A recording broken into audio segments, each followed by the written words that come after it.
Shantanu. Hey, what's up, Shantanu? I'm just gonna. Hey, what's up, Shantanu? I'm just gonna go all. Yeah. I'm gonna go goose buffer on this whole thing. I'm like, hey guys, what's up? Welcome to yet another episode of Musicmandir. I am your host and friend Akash, and with me is my friend Jatin, who's also a guitar player, and along with us is our guest for tonight, and that's Shantanu. How's that for an introduction, people? And before I get any sillier, welcome Shantanu. What's happening, man? It's good to have you here. And I know that before this, when we were talking on a phone the other day, you were mentioning how some of the stuff in your studio got drenched because of the Mumbai rains. So yeah. How's that working out for you, man? Is like the spirit of Mumbai has it kicked in yet or what? It's already has been. I slept for like 4 hours. I said like true spirit, like बाद में देख लेंगे. I think that is the real spirit of Mumbai. Like, yeah, that is. कल कर लेंगे यार. अभी बहुत आज नहीं हो पाएगा. So that was the thought. Like, no, nothing was damaged except so. It was a bad, I don't know, like lockdown altogether from April. So April में क्या हुआ? I had a false ceiling. उसमें पानी भर गया that fed. So I fixed that ceiling. अभी यहाँ पे दूसरे विंडो से अभी पानी आ रहा है. Like क्या है यार मतलब ये कहाँ होता है? Crazy, right? Mumbai का musicians are like have this crazy life, right? Like I know this because like पहले local में अपना मतलब पूरा सामान लेके लटक के जाओ and people are like ये क्या है मतलब क्या है keyboard और guitar लेके किधर भी घूम रहा है लंबे बाल वाला tattoo वाला लड़का and then you sort of reach there and you know gotta get a fucking cab and shit and in the barish every time this happens. I've actually seen guitar players get electrocuted once or twice, which is another level of craziness because the earthing is not proper somehow in a lot of Bombay concerts. Yeah. Crazy shit. Yeah. यहाँ पे it's never gonna be proper यहाँ पे तो. Yeah, of course. So apart from that, obviously we've come together to talk a bit about your upcoming release, obviously, and then there are some other interesting questions that we want to ask you. And the first question, which has been sort of in our heads and which has got nothing to do with your music and everything to do with your alter ego, which is why is it called SMG? And maybe you can sort of shed a bit of light on that. Yeah, so SMG is like, so I came on Instagram back in 2013 जब you know सब चालू हो गया था and I had this one account and उसपे like Shantanu Gursal was that time वो character के नाम से there was supposed to be 8 characters तो बहुत बड़ा नाम हो गया था so I shortened it up to just SMG and it was my Insta ID till I guess to like college तक वैसा ही था but then college when I seriously got into it I was like no man like I have a personal profile I have to keep my personal profile in check and this was something else so SMG is just short for my whole name is Shantanu Manik Gursal so it's like SMG and that's all and like it stuck with the name because SMG is also like you know submachine gun and all that stuff so it stuck along for a long time. Dude, I love the Counter-Strike reference, man.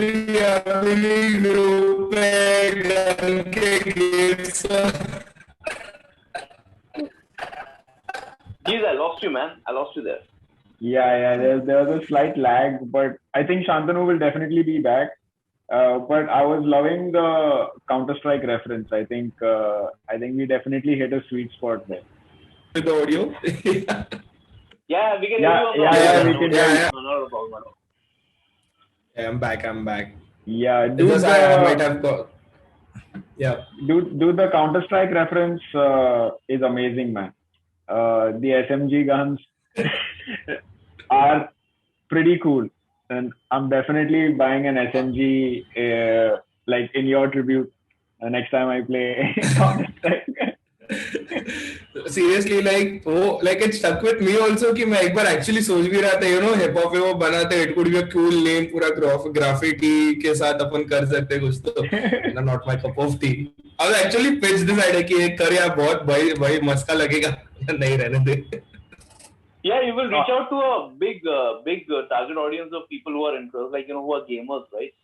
And it'll be very easy for them to take you on because already like you're already good at producing, which is something we know from your song. You might as well actually make something which is more gangsta for the gamers in the company. And that would just be like a different thing altogether. Like it'd be like it'd be like a Counter-Strike inspired, track for all the Counter-Strike lovers out there. Tribute. Yeah, like a tribute. It could work. But yeah, let's instead of like we have a lot of time later to diverse from the topics, but let's get to the main point, which is your new release, right? Which is tentatively scheduled for 30th of July, a week ago, a week next. So can you give us a little glimpse into what the expectation of the track is and what the kind of story behind it is? Yeah, so the track talks about toxic relationship, and it's the particular track like it compiles of all the things that happened, but this is like one of the stories that happened with me, and it's from the other person's perspective of how people, like, even being in a toxic relationship, they continue chasing it in spite of knowing all the, like, red alerts and red signs, just because their love for the particular person. So that is Right. the track talks about all that, and the track, that's why the name, like, blinded by your love, that's why the name comes from it. And it's like a deep house tune. There is like a a personal producer thing that, and like I've been seeing in India mostly, like a lot of electro producers, they are mostly they're still into this EDM stuff and all, but not a lot of people are getting electro pop and all that stuff. Right. And you see like Billie Eilish and all, they are going full, a lot of big hits, international hits are like hardcore deep house tunes. You see Diplo, you see Robin Schulz, and also this was a mix of both, like, it's like an emotional thing as well, but it's also a producer, something I want to push here. Like, electronic music is not just that EDM to build up and drop, it's more than that. So Right. that's something I'm trying to do. That's why, the electro pop thingy, not a lot of people are doing it right now. Are This you is not something aware you of can get from the track. Are you aware of this deep house musician by the name Floating Point? Not aware. Is it Okay. like, where is he or she from? Yeah, he's from UK. I've been really hooked. He's become one of my favorite musicians, like, of all time in last 3 or 4 years. And that's why, like, the moment you said deep house, right, it's sort of it rings a bell in my head. Like, the kind of guys who are really doing it well. Nicholas Jar and Jonathan Fake. Yeah. Guys. So those guys obviously are doing some beautiful stuff. And I think one of the things about deep house which I've sort of understood so far, like in my very little way of my very little understanding, is like the usually the more musically accomplished guys in the electronic space go towards deep house because it provides them with like a lot of possibilities to play around with. Because as you rightly said, that there is no need for a drop, there is no need for, like, that hook which will keep the audience dancing in a sunburn. They're really sort of away from that thinking, and so they can actually experiment with a lot. Yeah. Like when I was listening to Floating Point, I heard like melodies you would only hear in like jazz or like the kind of music you would only hear in a classical ensemble with violins and the saxophones and everything. And I was like, wait, this is supposed to be deep house music, right? How are these guys able to have that sort of autonomy, right? And which comes to your point, they don't need to have a drop, they don't need to have a hook all the time. It is just very liberating, I'm assuming, for a musician like yourself. Yeah, exactly. Like I'll just submit this up for you. House music is like the biggest genre after hip hop, and it's basically any music but just 4-on-4 kick. That's all. That's vast. कुछ भी कर लो उसमें, you can do hip hop and all, just put a 4-on-4 kick. That's all. That's house for you. Oh man. That's why the possibilities. Wait till Twitter hears this. Yeah. So I was also, so my like next question is electronic music in general is so diverse, right? You have like maybe like thousands of subgenres in it. How difficult is to like kind of like subcategorize your music into like a very specific like you say, like house music, and then there is deep house, there's techno, and there's chill, and I mean there's so many things like that. So how do you narrow down your music to like this one particular thing and identify it as a vibe? I feel like with rock music it's still far more easier, like you're either heavy metal or you're not. Of course there are like subgenres, but it's not so clearly defined as it is in electronic music. So how does that exactly work? Is there a thin line? Is there more of a generalization in electronic music? Yeah, there is. So there are like, 4 or 5 core genres. Like today we are in a world where genres are like, there's no thin line, it's all mixed up. Yeah. But going back to the, just to categorize electronic music, it's like, it's house, drum and bass, dubstep, trap. There are hardly like 4 or 5 genres, and then uske andar hi sab aata hai. And that's all, like house, drum and bass, dubstep, trap, trance. Then there is trip hop, and which all comes under hip hop. So it's like I'll just dumb it down for like दो ही है, एक है hip hop और एक है house music, and then the tree goes along. Everything But else these is are the the root. where everything started. Yeah, like hip hop say there came in drum and bass and all that stuff. House say there came in trance and all. Back in the Oh day when yeah. Frankie Knuckles and all I have started with house. Right. I Right. have a very very mild disagreement, like a very small one, which is like Yeah. I do think like a lot of this acid house and like the whole early trip hop thing came slightly before hip hop, and I think It did. it sort of goes into the kind of instruments these guys were using, right? Like the kind of drum machines and the kind of synthesizers that they were all using, and like the guys who were using stuff like Roland machines, right? The Roland drum machines and Yeah. all. They were making the acid house and they were making the techno stuff earlier. And the guys who Yeah. were sort of using the samplers like the Akai samplers and like the newer Akai Yeah. series, like 2000 XL and stuff like that, like the J Dillas of the world, they sort of went into the hip hop thing because there was more because the samplers enabled you to give off that voice. Like it made you play with the voice and other samples like that, and It gave you complete control over it. Yeah, of course, for sure. I Which think also leads me.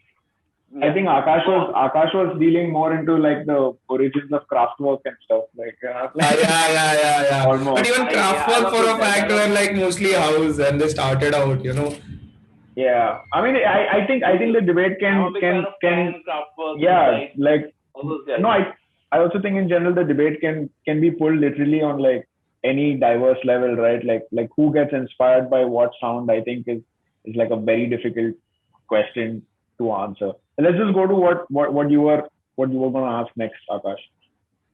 I was also going to make one more comment. I think one of the greatest early techno musicians in the world, in line of what he's saying, obviously, comes from not very far from where our friend Shantanu lives, Parel, which is Charanjit Singh, one of the greatest of all time to do it. Yeah. And he made an acid house album back in the 1980s, right? Yeah. 10 Ragas to a Disco Beat. 10 Ragas to a Disco Beat. Yeah, it's fucking fabulous stuff, right?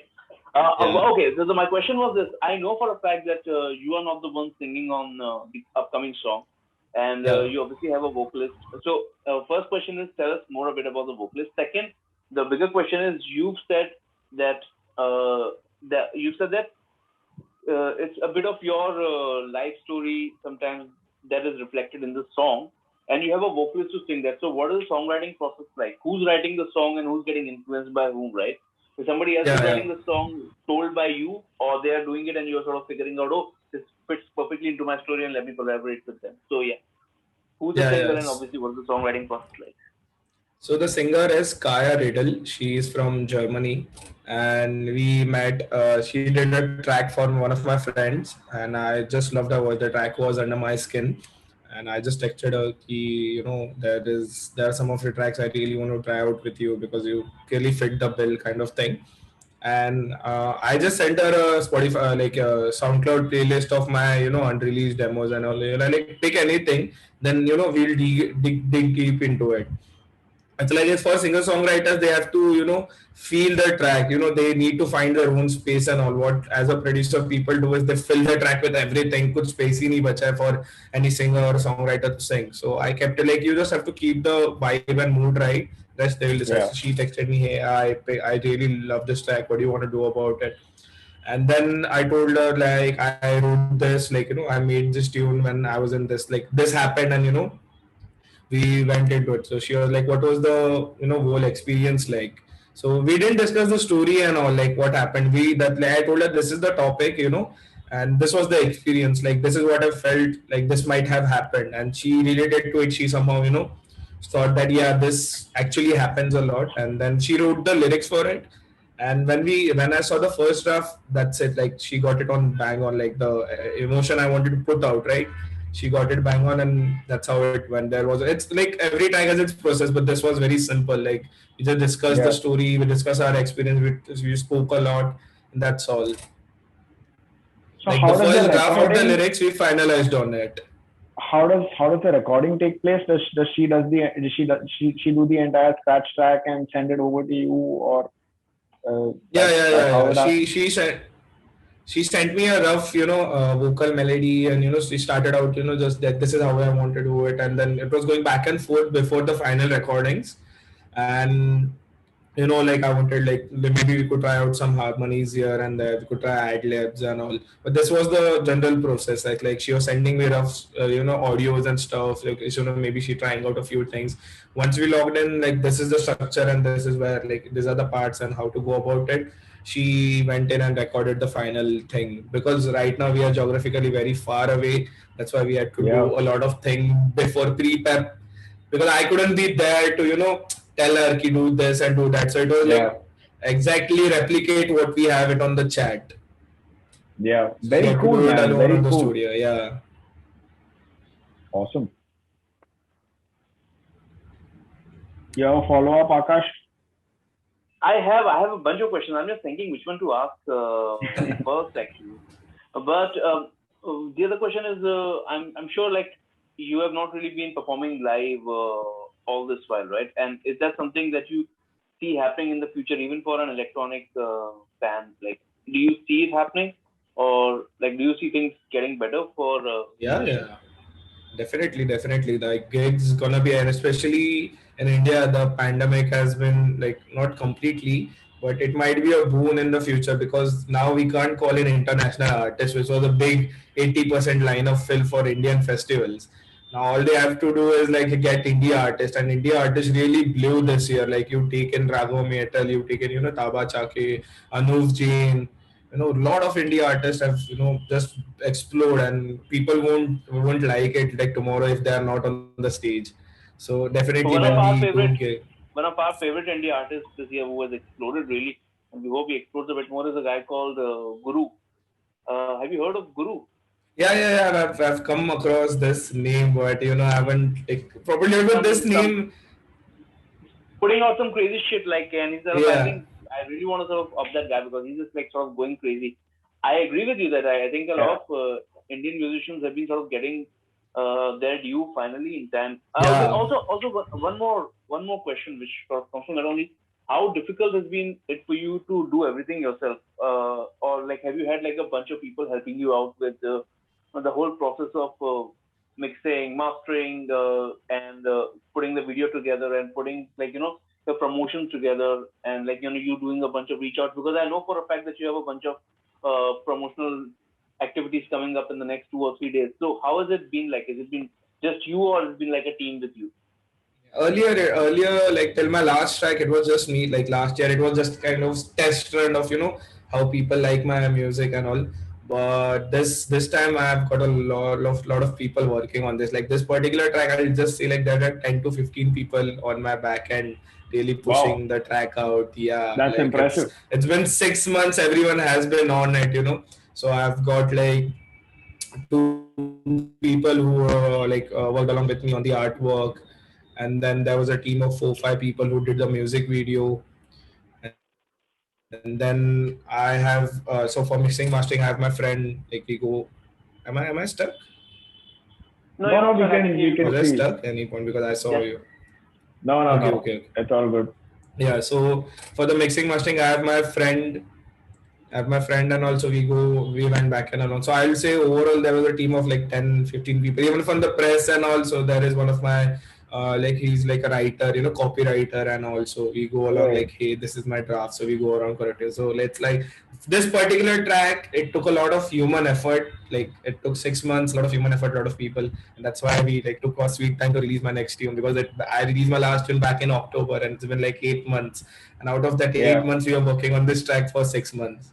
So like, and the other two were like just me and Kaya making the track. So yeah. So It's speaking of amazing. SMG Amazing is how a artwork, the lot of project. people. speaking of Yeah, yeah, Go yeah. on, go artwork, on. the art behind you is the official artwork, right? If I'm not right, if I'm not wrong.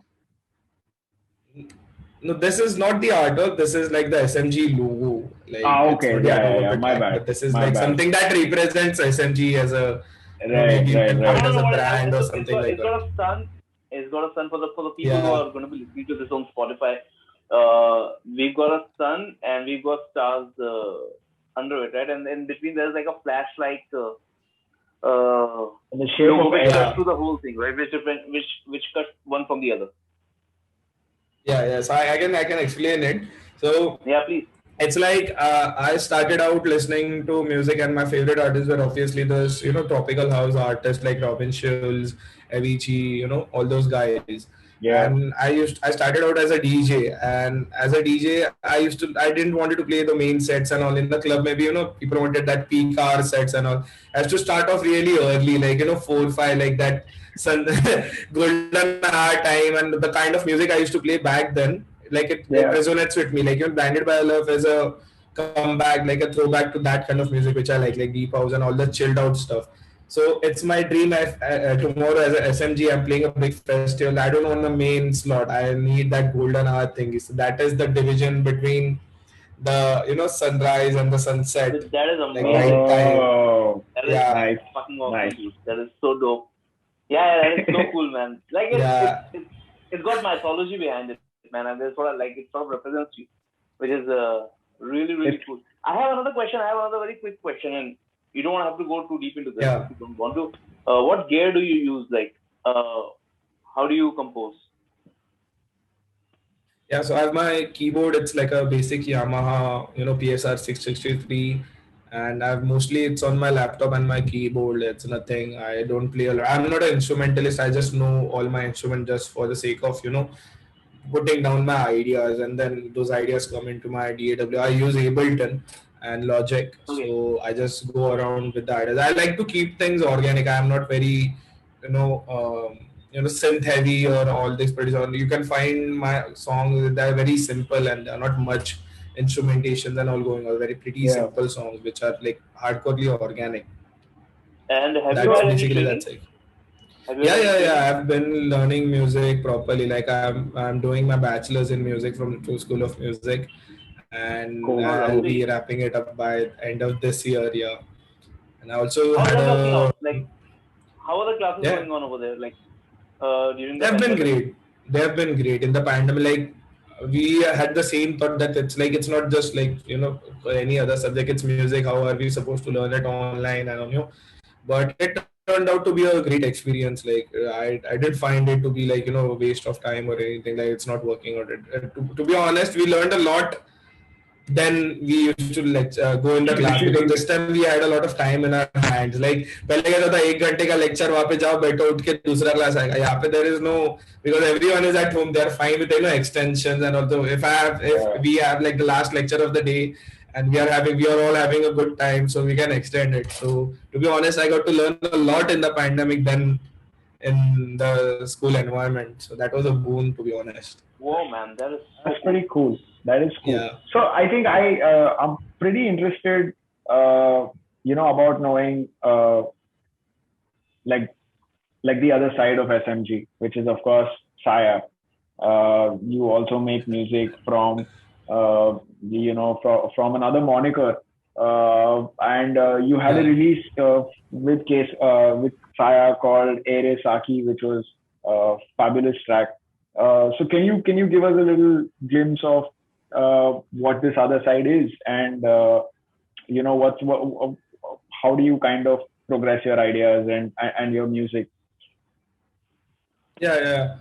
So the SAP project is freshly new. It started off last year, and the reason for it was like I came across this Asian underground tunes and all, and like it complete. I am a music history geek, so I've been always digging up like where it started and everything. And I was a fully electronic music, and although it was सब बाहर का था, but what's India? What does India hold, right? So I discovered this CD of Talvin Singh. There was an album named as Anokha.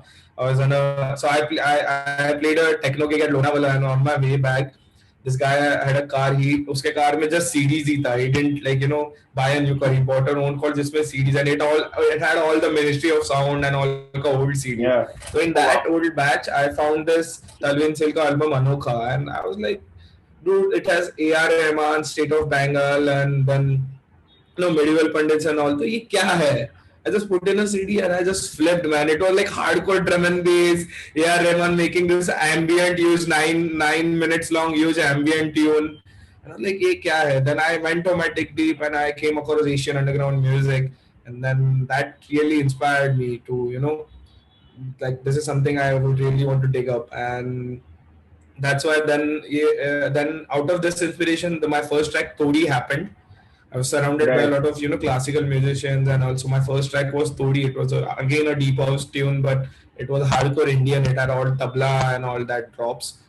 And when Todi happened, I was like, dude, I want to put this out, but how do I do it? Like, I can put this out under the SMG banner, because I've been doing all this commercial stuff, all this English electronic stuff under it, and then it was of the thought that we need to give this thing a different identity, because this is like SMG is like a fun I won't call it as an artist, but it's like a project. I want to not just music, but it's like more of art, and that it's a project. But Saya is some like a serious business to me. Like if you realize after Eresaki, I haven't put out any tune. I've been like it's like that. I don't mind putting out a tune after 4 years and all, but it's like a serious business. I'll be pushing out edits, that Asian underground music, but it's very related, and it's also like my DJ stuff. Like I play on turntables, so it's a complete different set altogether under the Saya. It's all Hindi and all those classical tunes, but it's fun. That is the whole Saya project is all about. So I just had like a small follow up. So I mean, let's assume for once that you're doing like a performance. Do you kind of feel that you need to bifurcate, or you need to divide both the monikers? So like if you were doing a performance, you would play like more of SMG tracks, or is that something that you consciously think about, or doesn't really matter? You could play tracks from both monikers and it wouldn't bother you so much, or you would want it to be, because it's not easy to to make music from two different identities, and then also maintain the sensibilities and all of that. So how does that kind of work out? Like is that something you're trying to push consciously, or what's the kind of future in terms of performing live? I have to bifurcate it, because then it gets confused. For just for me, it took around a year for people to finally know that SMG is a different side of me and Saya is because they managed to tag and all. So koi Eresaki share karke they are tagging SMG. So I had to deploy name to it's not SMG. It's I just read the name, and also I have to make a difference. And it also happens. I have to make that in the live sets also. Under SMG, it's mostly because SMG is like that big dream kind of thing. I don't know, every back in 2000, every guy is in my DJ banunga, playing in Tomorrowland, that small, ekdam dream situation. That is SMG. So that the music sounds like that. It's very commercial. It's very poppy. It's very spectrum wide. Uska. Like everyone can get along it. But Saya is mainly underground stuff. It's mainly Asian stuff, Indian influences, UK influences. It's very hardcore underground. So that is the difference. And I stopped playing under the name SMG. I did my last gig just before the pandemic, and that was a test run for me. Like I played at the Graft Fest, it's a food festival, and that was when I played the set, it was a hardcore SMG set. It had all those tunes, and then when the lockdown opened, I played like a 3.5 hour set at Saya, and the people attended were same. Like some of the people listened, so it like kind of made a mark that these two projects are completely different. And the music you're gonna get, like if you're visiting SMG, you're not gonna hear any of the Saya stuff. So don't come expecting that tomorrow you'll be hearing a Risaki or something live on a SMG set, or when you're playing like going to a Saya gig, don't expect all this chill lovey-dovey tunes. You won't find them. You'll find those hardcore dance floor based tunes. That is something which I have to do it. So you're telling me if there was a Saya gig and there were like 100 people in the front row, like screaming for an SMG track, like screaming, like cheering you. No, I won't do it. You wouldn't play an SMG track for them. I like that actually. I won't play. That's difficult to do. Maybe Yeah, the venue can maybe book me for an SMG gig later on, but no, I won't do it. It's a disrespect to my own self. Then what's the point? Fair, yeah. There are very few people that have like two sides of their music. So I was just curious. So that's pretty cool. So what does the future look like for Shantanu in general and for SMG and kSaya? Do you have of course SMG is releasing your track next week, but is there something in the works for the coming months as well? Yeah, I'm actually working on my sound, to push the electro pop thing. So I have like 2, 3 releases, but not this year. I am not sure yet. It's like I'm Okay. just trying to evolve myself as a producer because I just finished my studies and everything. So I finally Right. had that time, Right. work on my music more and evolve the sounds because like I can make tunes, but it's not like what's the point of just pushing out the rated? They have to mean something, right? So I Right. definitely have something packed for like the next year, like 2022 is gonna be some hardcore SMG tunes, and Saya is something I'm still figuring out because I have a lot of edits and stuff. But original, I to be honest, like I never thought that Arisaki would blow this much. So it's like I'll tell you how much it has blown. That Dabu Ratnani, Manish Malhotra has picked it up and he'll be doing a theme shoot on the track. I haven't Right. announced it anywhere, not even the people on the track know it. Yeah. Yeah. So it Yeah. blew that big. I don't know what to do with the Saya project. Like I never wanted it to go this. I wanted it to be underground, or I wanted it to be for specific people. Like it doesn't have to be, Right. but it Right. blew. But I think that's the crazy thing about music. You don't know how it's gonna blow or not blow. Yeah, It can go either way. So it's pretty cool, man. yeah. Congrats, and I, hopefully I, I just want onwards and upwards. anybody who's listening to this podcast, I just want them to take away one thing, that it takes 8 months for an artist to come up with one song, and if that's not something worth respecting, I don't know what is, man. That is like freaking insane. No, and then I think mean, I think the funnier thing about this is it's such a myth that it's not a myth. I mean, but a lot of people believe that electronic music is just pushing buttons and recording music in a matter of hours. And it's nice to hear from actual artists that kind of tell you the story behind a song. It takes months. It can take longer also for getting the right emotions together and putting together a track that's meaningful. So that's awesome, man. Shantanu, thanks so much for joining us. We're running out of like a little time also. Yeah. But we'd love to have you on again just to discuss music, maybe because Musicmandir, not through bias. It just happens to be that we don't cover a lot of electronic music. That's just how things are. It's Yeah, not an I know. excuse. I love this place, to be honest. I've been like, it started off and I've been following since like day one. So I love Yeah, this yeah, space you have created. Like it's like very open. yeah. That's why I'm always So up for doing anything with you guys, man. yeah, So and we are big fans of the music that comes out of the city and like this country. We like, even when we are not doing a podcast, Jatin and I are mostly talking about music only, and not in a sense ki, like how do you make a podcast? It's just in the sense like who are these new cool guys who are coming up, or if that is not the case, then we'll be discussing some other rock music or some other form of rock music. But that's all we want to talk about. Like given a choice, we would have done it physically. And we would have gotten you, and we would have just gotten Yeah. started chilling with you. I was about to say we would have gotten high with you, but no, we would have chilled with you. And I've been asking Jatin kab free hai. Like you both, like I know you both are working, and also it's not. I don't think it's gonna be like way too soon in pandemic mein. But yeah, yeah, dude, man, let's I'm do telling you, that. like, give it like 6-7 months. We're gonna start doing like 2-hour podcasts with the favorite musicians, because that's how we think. That's how long the conversations can go on actually. Because Yeah, I yeah. know for a fact that I can start discussing like a lot of house music with you, a lot of music history with you, and that shit can just go on for like next 1.5 hours. It's just that right now we're sort of bound by time, but this is like the most fun we Yeah, have to yeah, do. So yeah, it is a that's special to awesome. have you on the. Shantanu, lovely to have you, man. Hope to have you back super yeah. soon. All the best for the release. I'm sure it's Thank you gonna so be great. much. And It's I'm hoping for the keep, best. Like It's 15 people, man. It's 15 people working for 6 months. Like it took us 6 minutes to hardly take you 2 minutes to judge it. Okay, it's okay. You don't like it, but don't be like harsh about it. Yeah, no, No way, man. No way. even if people are harsh, man, yeah, you shouldn't give a shit. Fuck them. Yeah. There is a Teddy Roosevelt quote about that, right? It's about the man in the arena.